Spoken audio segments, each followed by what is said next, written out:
All right, so before we get started, I want you guys to take a minute and kind of walk me and each other through maybe just your initial feeling on what you saw when El Paso happened and when Dayton happened over the course of the last weekend or so. We'll start with you, Michael. Absolutely. So, I mean, like every American, I was, shocked, saddened, and I want a resolution to the issue. And following the shootings, it was a lot of social media chatter that was very disappointing to see.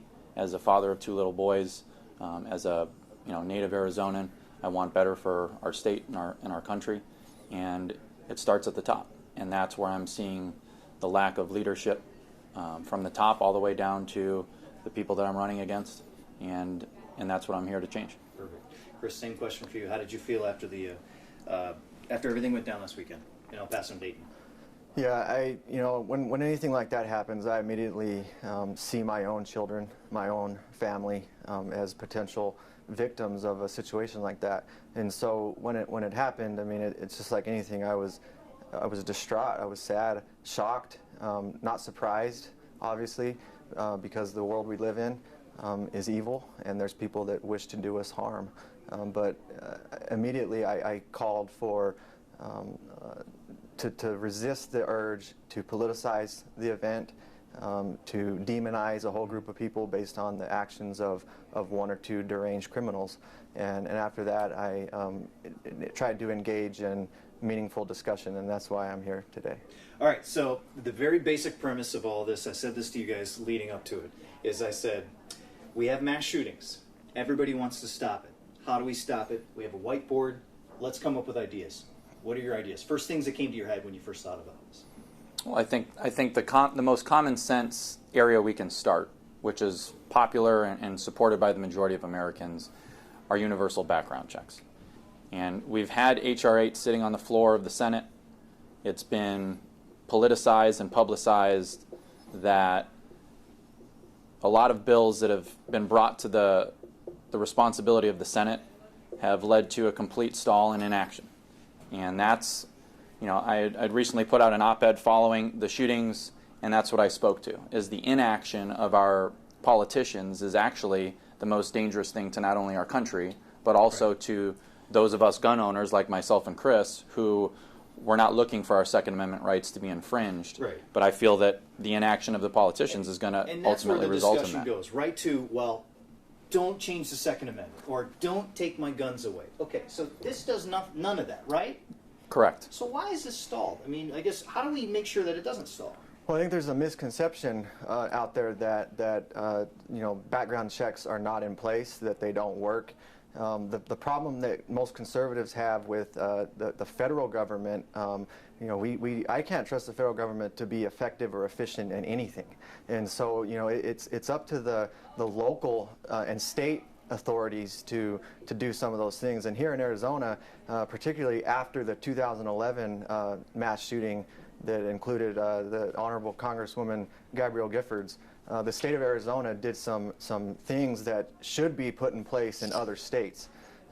We were able to mandate the added when a mental health is adjudicated, and when somebody is seen that they're mentally ill, and it's adjudicated in a court of law, so all of their constitutional rights are protected.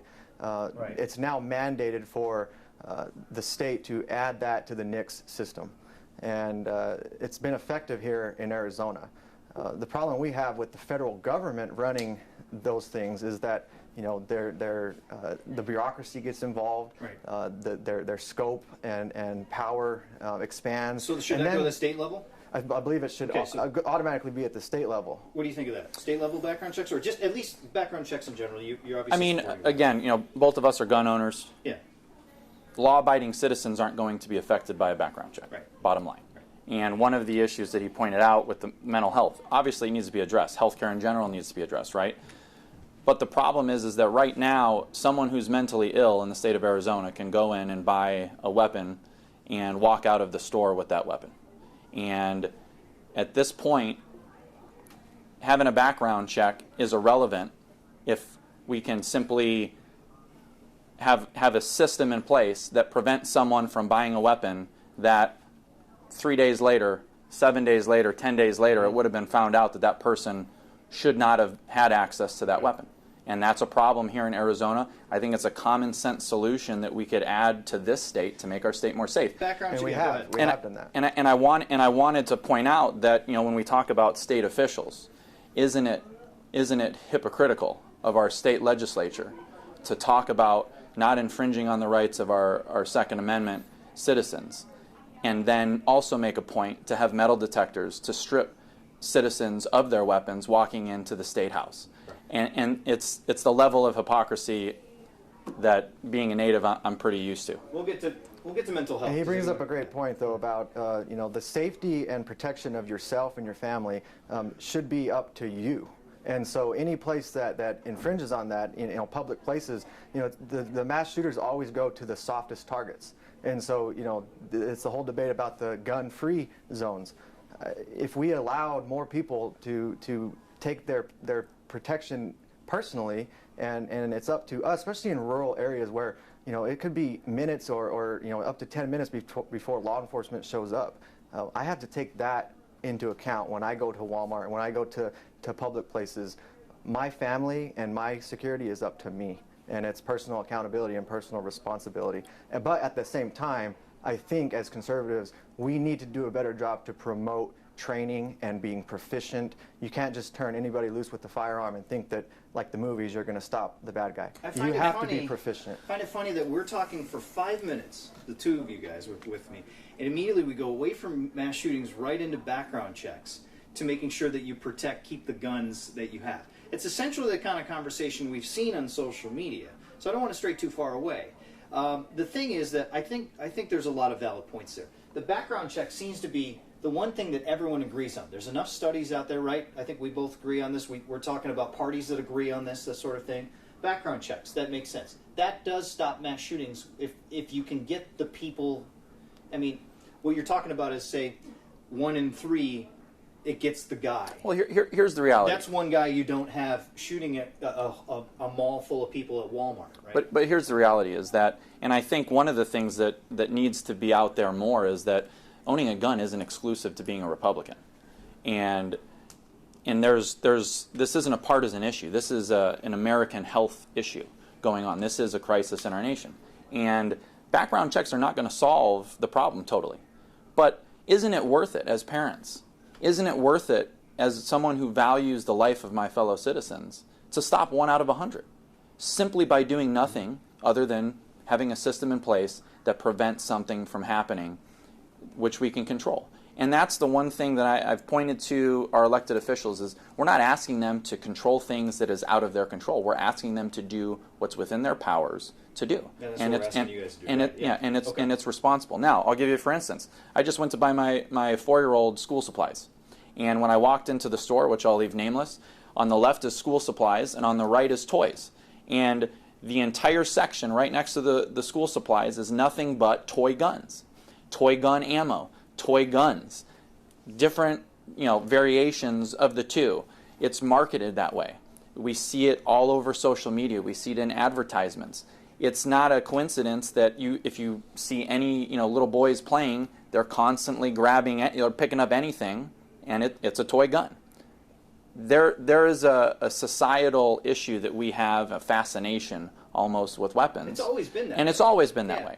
But guns are not the problem here. We in the country, we seem to always look at symptoms of a bigger problem and try to attack that. The homelessness I could fill crisis. this whole board with those the things. opioid epidemic. We got mental health. We can have video games. We can have background checks to a degree. Could also Well, let's talk. that I mean, way. Arizona is a great example. Let's talk about education. We've been defunding it for my entire life. Lack of education is going to stop a lot of these people from being convinced online when they see something that an otherwise educated person would look at and say, well, that doesn't make sense. That's wrong. Racism, in my opinion, which has played a huge factor into a lot of these incidents, stems from just a lack of intelligence. I mean, it's 2019. The fact that people still believe that it is their responsibility to drive 10 hours to our border and shoot up a bunch of innocent women and children, it's obscene. And it starts with education. It starts with parents in the home. These are all things that And I would argue that having been born and raised here, conservative is a word that is thrown around a lot, but doesn't mean nearly what it used to mean when I grew up. There's a definite difference in that. But those are values that are shared whether I'm a Democrat or Chris is a Republican or not. We're incarcerating fathers at a rate never seen before and not seen anywhere else in the world. If you're breaking up homes, what do you expect these young men, which most of these actions are coming from young men with troubled backgrounds? Chris, what do you jump in here? Because he brings up up a lot of social issues here that kind of set the table. Yeah, he brings up a great point. I mean, the larger issue is the value system that we used to hold near and dear. We see it declining, and that's not that's not one side's fault. That's the lack of importance on the family, lack of importance of things that we used to hold very near and dear to our hearts in this country.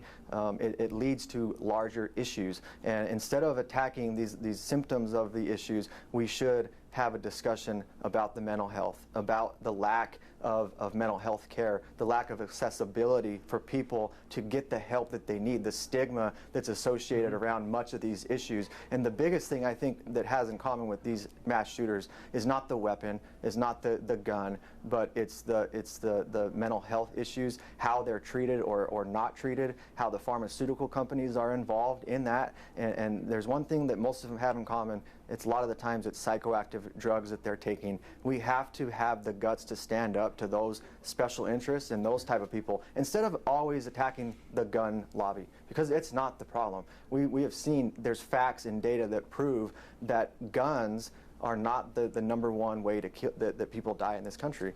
Well, and that's one area where I would disagree with Chris respectfully, and that's back in, I believe it was in the 90s. 2001, I believe, actually, with George Bush, signed into law basically a protection for the gun lobbies and the gun manufacturers and those who sell guns to protect them from civil lawsuits. And in no other instance, we're letting these people off with any hint of accountability to what happens. And a background check, going back to that, H.R. 8 focuses on having a background check for every sale of a firearm. And that's something that simply we can all agree on. And we should start there. At the very least, our representatives should do their job and vote on it.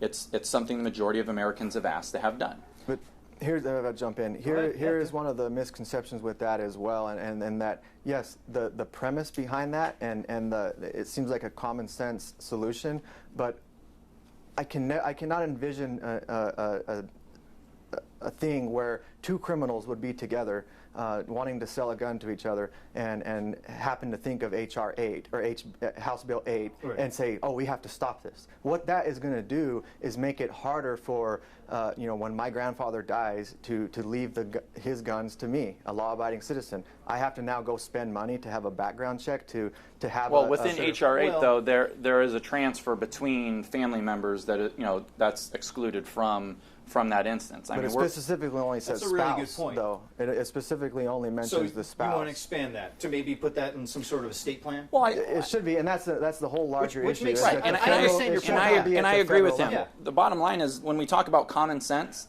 and then you get into these bills, and the common sense starts going out the window. They need to be clean bills. Every sale of a firearm should require a background check, period.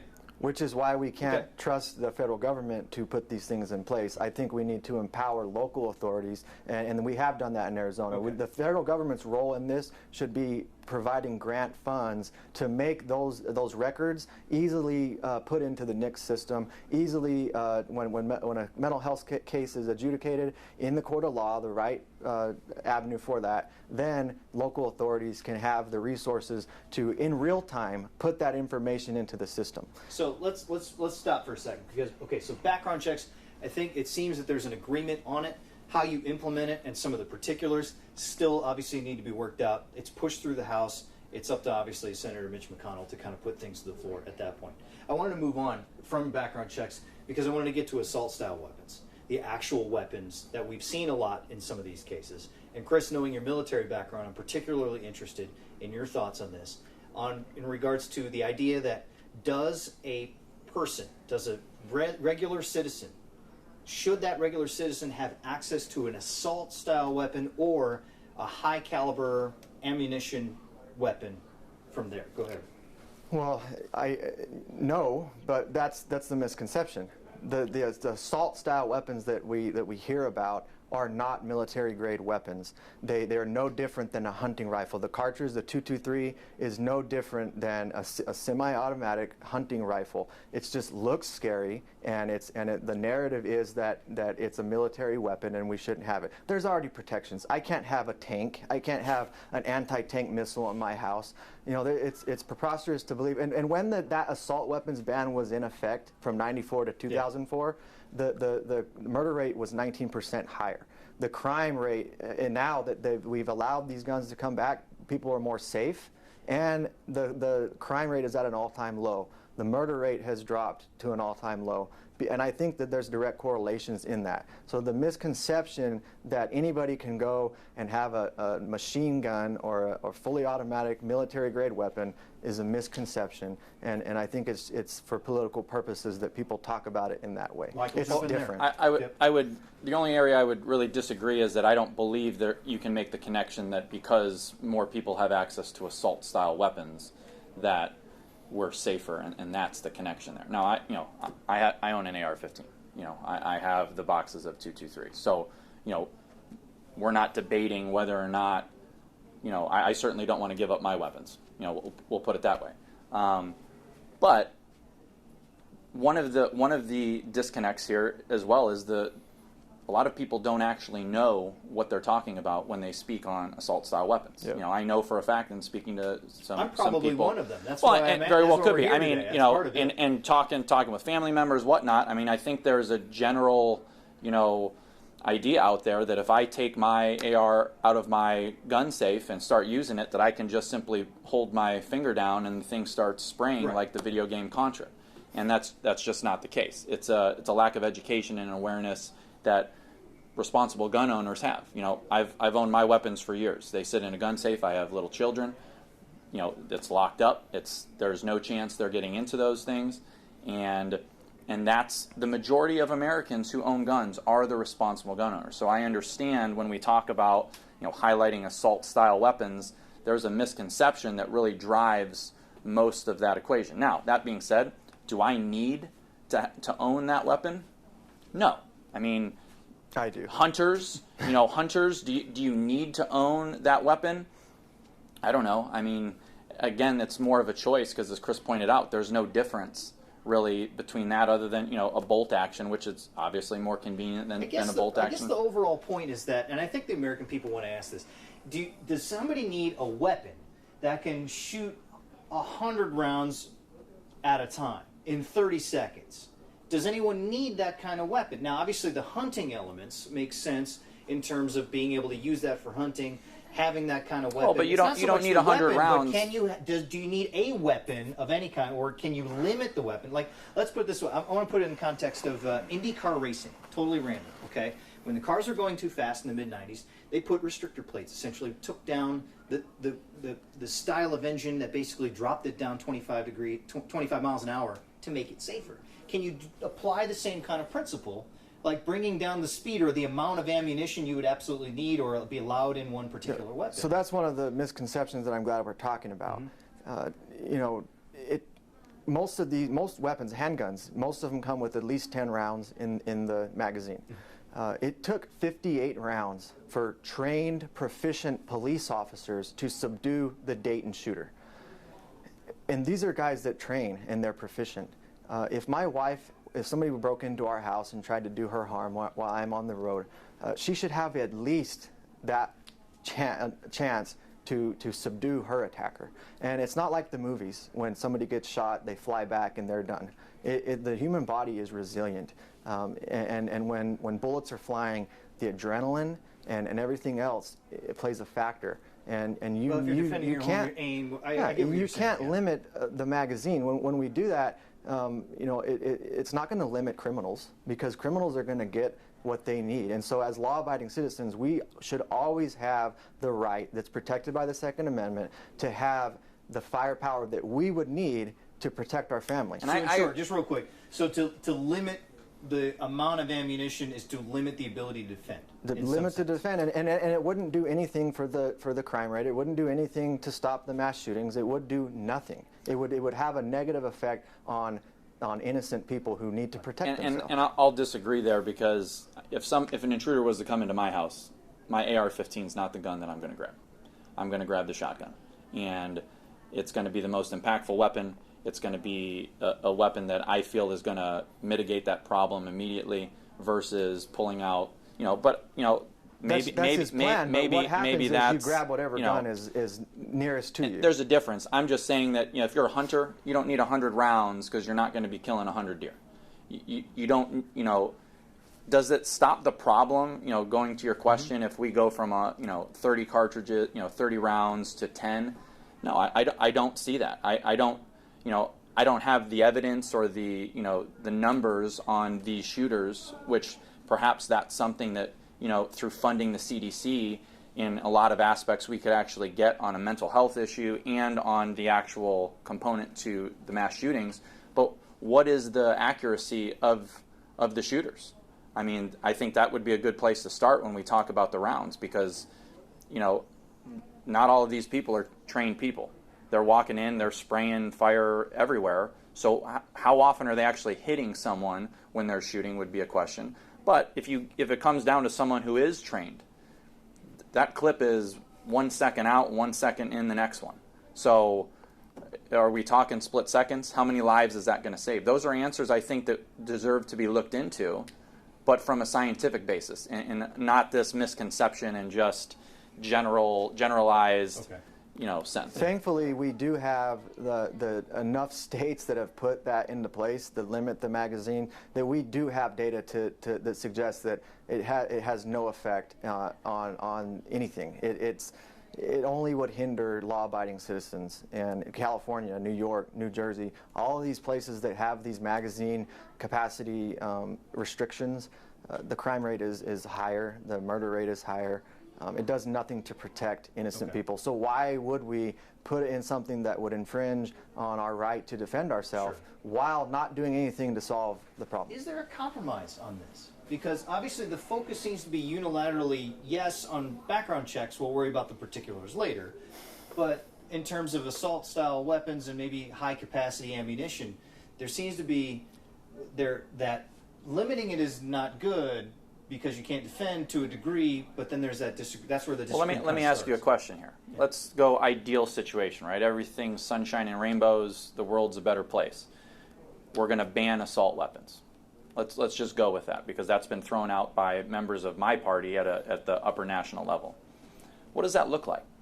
What does that look like for a gun owner like myself who has those weapons? What is the guarantee that we're going to get all of those weapons off the street? There's zero chance of that happening. What's to stop my neighbor from giving 2 or 3 of his assault weapons and burying 8 of them in his backyard?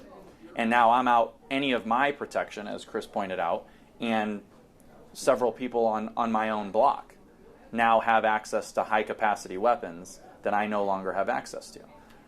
Nobody's walked me through what that looks like.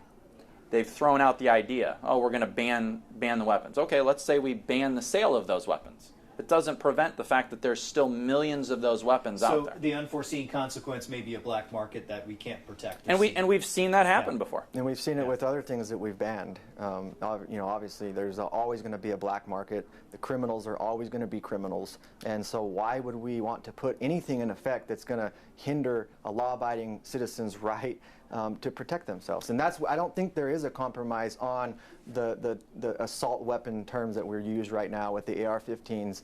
It's just as much a part of America as cheeseburgers and apple pie.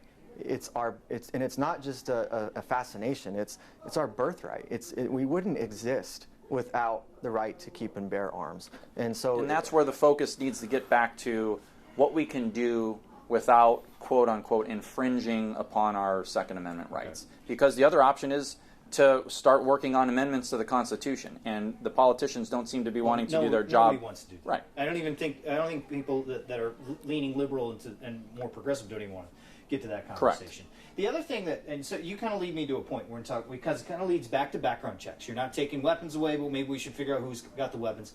The other thing that's come up is licensing. We've seen a lot of this with your party in terms of licensing. When I have to, and the comparison goes to driving a car. You know, I have to go through quite a few hoops in order to drive a car. I have to pass a test. Some people have to pass this test several times to make sure. And as you get older and older and older in terms of usage, you have to continue to do that, and it's government funded to make sure that people are safe on the roads. And for good reason, because vehicles are much more dangerous than guns. That's another misconception when we have to look at hard facts and hard data. Sure, and I don't want to get into that debate per se, but Sure. look, let's just talk about straight danger, okay? Varying levels to a point. Maybe the licensing system that's put in place, maybe it's not as stringent as what we would say in order to drive a car, how to drive, parallel park, which is a nightmare. But is there a process, is there a possibility there? Is there a road for licensing? And obviously, when you're talking about background checks, from passing one gun to another within a family, you know, you pass the car to somebody. You know, my dad gives me a car when I'm 16, yay. Now I still have to go get a license in order to drive that. Does it make sense? And is there an avenue there that you guys can see? I don't see it, and I don't think we see it, because you can't convince somebody that that's not one step. A registration is one more step to than going and putting things in place that will take those guns. And you know, it's our freedom to have guns without the government knowing exactly what we have. And licensing I don't think that's a sell that you can make to anybody. I don't think it stops the problem. I mean, I think that's the biggest thing. Does it help identify the problem? No, I mean, you know, we're sitting here in a newsroom, right? And every time something like this happens, it's always the signs were there.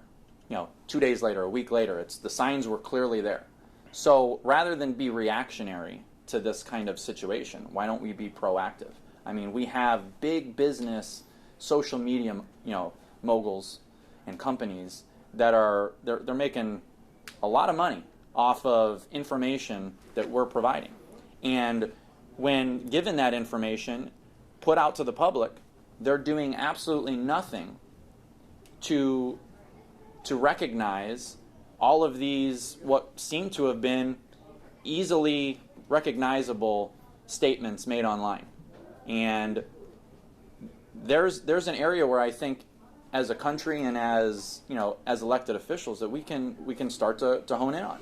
Let's stop doing an after the fact, the signs were all there. Well, what if somebody makes a statement that they're going to shoot up a place?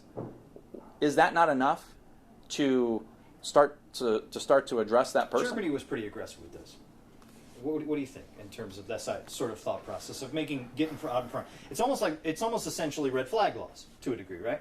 Well, it's not red flag in the sense that there's not evidence of, you know, this isn't a, hey, I called up and, you know, Johnny said something that offended me. This person put it out on social media for everybody to see, and you can, you know, the government does this already, where people who are on a watch list, they're taking a look at what they're doing. So if there's a history there behind, you know, this person making threats, that's something that could be easily addressed. It's like a no-fly watch list.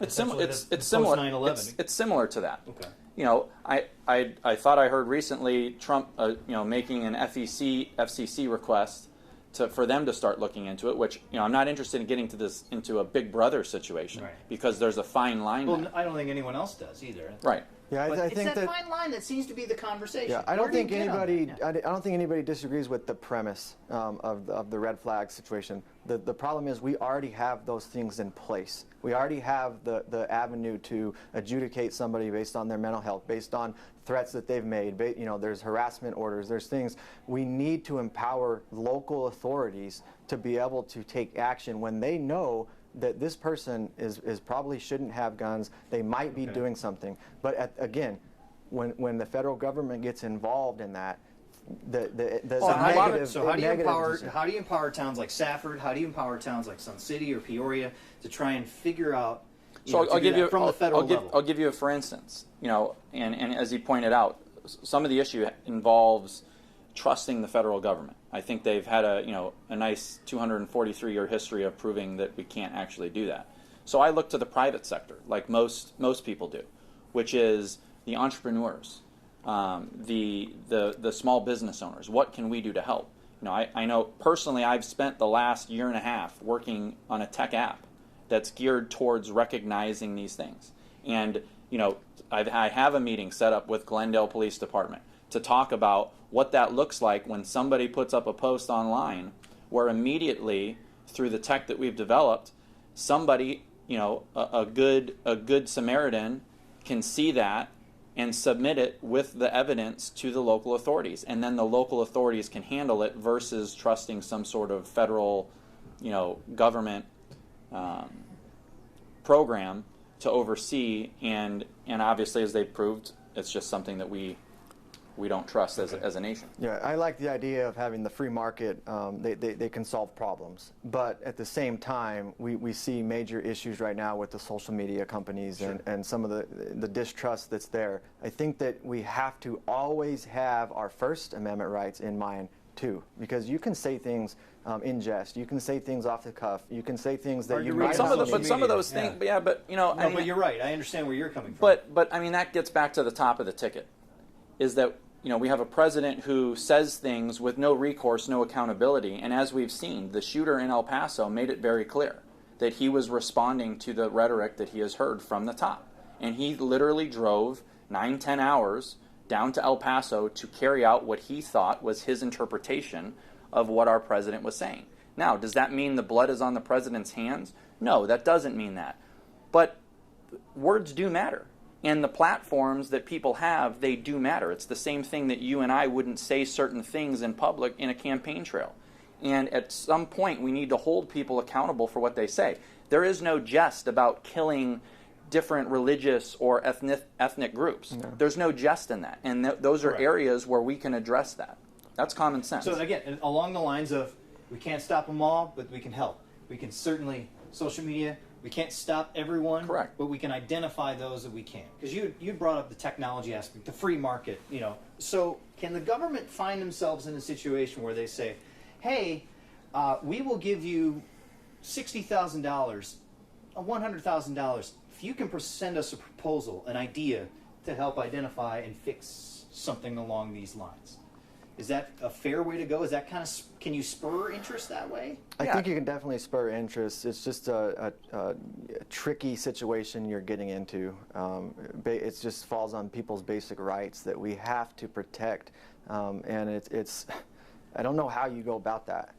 But I do believe that the federal government's role in all of this should be limited to some of the grant funding that they've already done. We've already seen things work in Arizona. Or the CDC, the idea of the CDC putting studies out there, okay, let's spend some money and kind of figure this out, which is essentially part of what we're doing. And the problem is with studies, though, then there's always a partisan spin to it, and there's always ulterior motives that are behind it. We have to make sure that these studies are truly scientific, that we're not promoting one piece of data and not talking about the other big part of it. We have to... And the idea of a task force, maybe. Yeah, where you put faces to the name to it. Sure.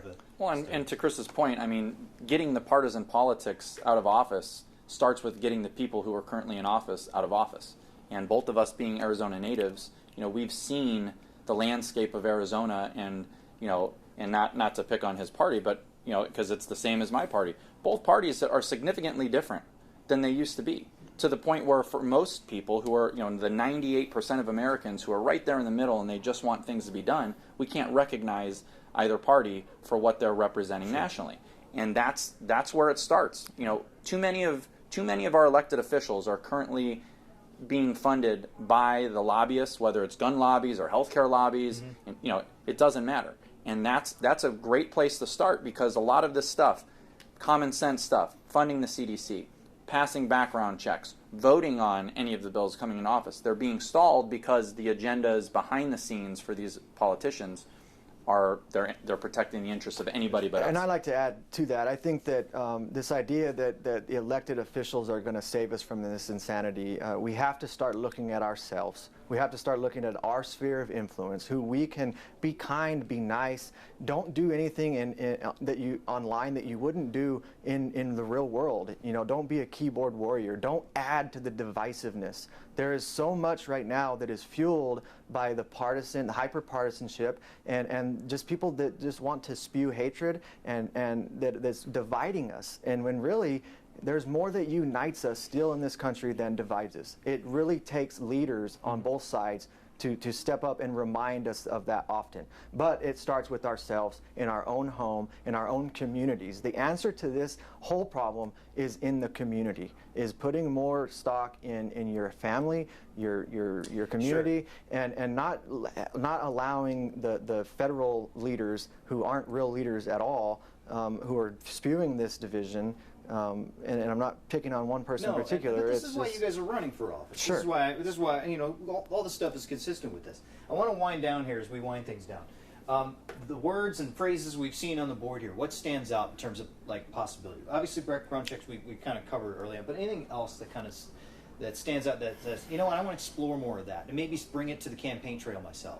I would like to explore more of the federal government's role in grant funding, some of the, like the Arizona Criminal Justice Commission and some of the things that they're working on that should be a blueprint for the rest of the states. Okay. I think promoting that and promoting what we've done well here in Arizona that should work other places. I think that's what I would like to explore. That makes sense, Michael. Go ahead. And I mean, we'll go right into the heart of my campaign, which is we can't rely on the people who are in office to do the job.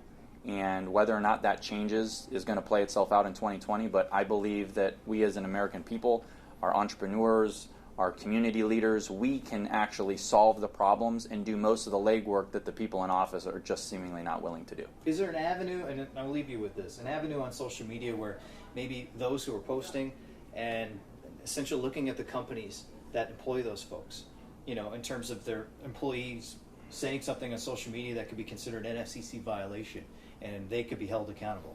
What we've seen in Arizona is a proposal essentially for political speech for teachers, essentially for Ed, and what we've seen is lawmakers try and put fines towards the district if they're you know kind of out of line. Yeah, but I mean, is there an avenue there? Or does that make no sense? No, I would not want to see that. And you know, going to the Red for Ed, I mean, I think that speaks to, you know, a further control and power for our state legislature where they want to redirect the problem away from what it is. You know, our First Amendment right is our First Amendment right. And on behalf of all of the teachers, of which my parents are two retired Arizona teachers, these teachers are not out here trying to misinform students as the legislature and that's would. what I mean. It's just it was kind of a broad comparison. Yeah. I think whatever we do, we have to put the most important thing is protecting our constitutional rights while putting things in place that will actually work, not just sound good, not just kick the can down the road and say, look what I've done, and you can have, you know, your sound bites on 24-hour news cable and in your campaign commercials.